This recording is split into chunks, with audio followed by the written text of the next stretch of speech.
Basheerabad police station పరిధి కొంపల్లిలోని central park పక్కన weekly మార్కెట్లో జరిగిన హత్య కేసును పోలీసులు ఛేదించారు. ఈ సందర్భంగా బషీరాబాద్ లోని మేడ్చల్ డీసీపీ కార్యాలయంలో డీసీపీ కోటిరెడ్డి విలేకరుల సమావేశాన్ని ఏర్పాటు చేశారు. అనంతరం వారు మాట్లాడుతూ అహ్మద్ మరియు అతని నలుగురు సన్నిహితులతో కలిసి సిద్దిక్ పై కత్తులతో విచక్షణ రహితంగా దాడి చేయగా సిద్దిక్ అక్కడికక్కడే మృతి చెందాడు. పోలీసులు ఘటనా స్థలానికి చేరుకుని కేసు నమోదు చేశారు. ఉదయం 5 నిందితులను అరెస్ట్ చేసి హత్యకు ఉపయోగించిన 2 కత్తులు, ఒక ద్విచక్ర వాహనం స్వాధీనం చేసుకున్నామని అన్నారు.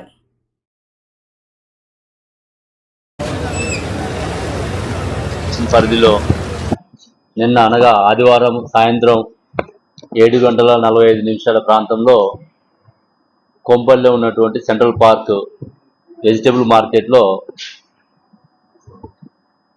అందరూ వ్యాపారం చేసుకుంటూ కూరగాయలు అమ్ముకుంటున్నటువంటి ప్రాంతంలో, జన సమూహం ఉన్నటువంటి ప్రాంతంలో ఎలాంటి భయం లేకుండా కత్తులతోటి ఒక వ్యక్తిని పాశవికంగా పొడిచి చంపడం జరిగింది.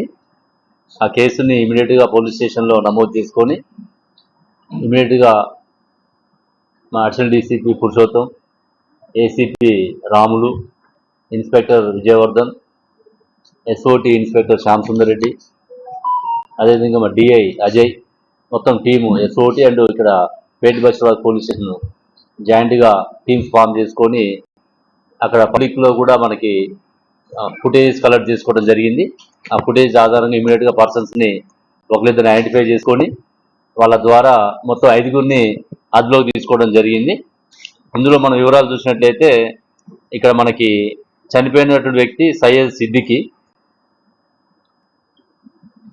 ఇతనికి 33 సంవత్సరాలు ఉన్నాయి, 38 ఇయర్స్.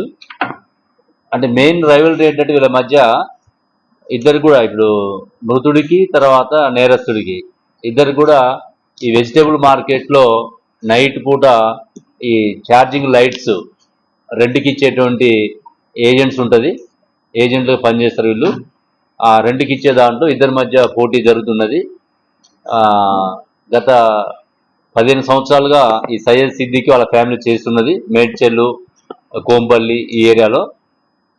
ఇక్కడ ఉన్నటువంటి మనకి A1 ఎవరైతే ఉన్నాడో నేరస్తుడు షేక్ అహ్మద్, వీళ్ళ ఫ్యామిలీ కూడా గత కొద్ది రోజులుగా ఈ వ్యాపారంలోకి రావడం జరిగింది.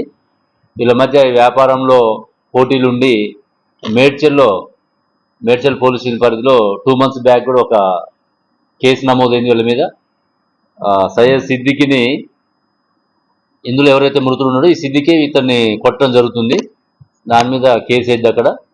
ఆ కేసులో విత్డ్రా చేసుకోమని అతను వీళ్ళ మీద ప్రెజర్ పెట్టడము, అదేవిధంగా రెండ్ల విషయంలో బ్యాటరీస్ ఇచ్చే దగ్గర కూడా మార్కెట్లలో కంటిన్యూగా వీళ్ళ మధ్య వాగ్వాదం జరుగుతున్నది. ఈ ప్రాసెస్లో ఈ సిద్దికిని లేపేస్తే మాకు ఇబ్బంది ఉండదు వ్యాపారంలో అని చెప్పేసి ఇతను ప్లాన్ చేయటము,